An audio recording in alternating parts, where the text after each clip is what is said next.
I live in Texas. In fact, I'm sitting here pretty close to the capital of Texas. I'm like a block away. I can see it right over there, where the recent abortion law went into effect and signed by Governor Abbott. Now, I live in Texas, but I'm from Ohio, and I spent 4 years of my life living in Indiana, going to a very conservative Christian school. In fact, I thought I was going to be a pastor for a good portion of my life. So I understand the mindset of the pro-life community. That was me for most of my life. And I think it's important for people to understand that there are no Republicans, there are no pro-life people who want to control women's bodies. There are no pro-life people who are interested in running your life.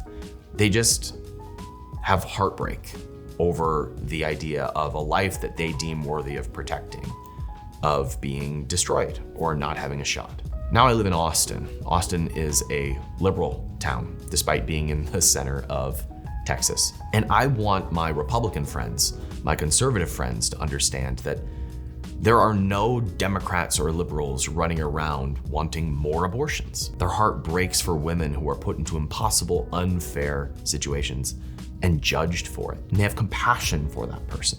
And in this current debate, this pro-life versus pro-choice argument, no one is listening and no one is looking for the compassion that each side actually feels and why they feel so passionate about their chosen side. The pro-life community feels compassion for the loss of life that they want to protect. And the pro-choice side feels compassion for the woman who is suffering or in a hard situation. I wish that both sides could have compassion for the other side.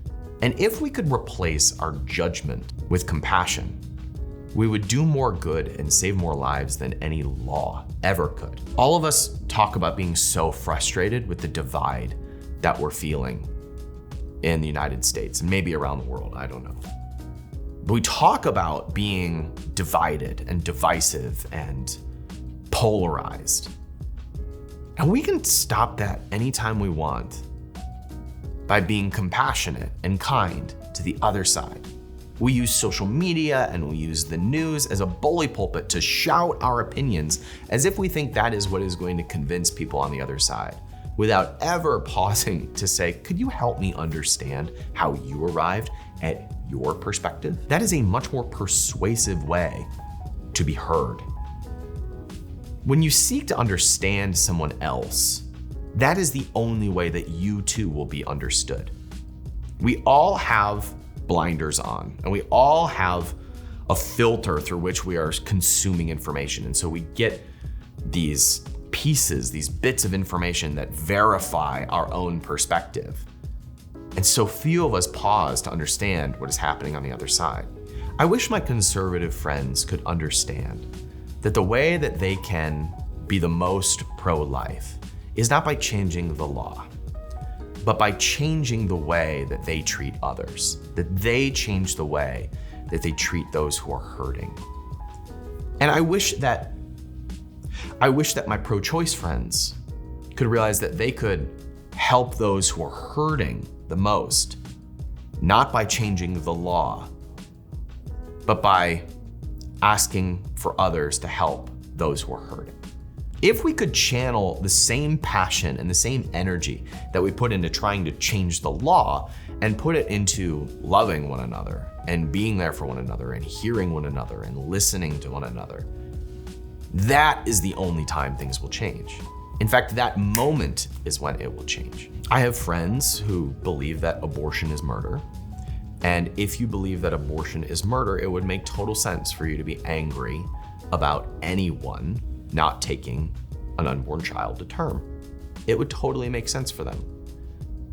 It just doesn't have any impact when they are shouting that at someone else who is already hurting. More judgment doesn't change that person's mind. It actually drives them to the other side. Anytime you make someone else an enemy, you are now on the other side of them and you are shouting at each other. A much more persuasive way would just be to love on them, would be to express kindness to them, would be to understand them, to show compassion for them. I see people who hold up signs that say, "I will adopt your baby," outside of abortion clinics. And I believe them. I believe they are genuine in that statement. But if they were to actually express that to someone who was hurting, rather than standing on the sidelines shouting at them with judgment, that is when they could save a life in their mind. That's when there can be kindness that heals a divide on a very divisive issue. When everyone is shouting at each other and the media is loud about something, it can be tempting to fall into the belief that government needs to do something about it. And it can be tempting to put your energy and your dollars and your focus into changing the law rather than changing ourselves and changing our own behavior. But we can do good. We can create change. We can save lives now. We can do it immediately by taking our focus away from trying to change the law to reflect what you want to see happen in society and simply be what you wish to be in society. And that means understanding and being kind even to those, especially those who disagree with you. That's the only way we heal the divide. It's the only way that you reduce the number of abortions. It's the only way that you create the change that you wish already existed in the world. And the current narrative over the law in Texas or any of the conversation we're having about abortion laws is completely void of understanding one another. It's completely void of kindness. My biggest concern is this idea that there's now a bounty where people are incentivized to rat each other out. I think it's just completely void of compassion for those who are hurting.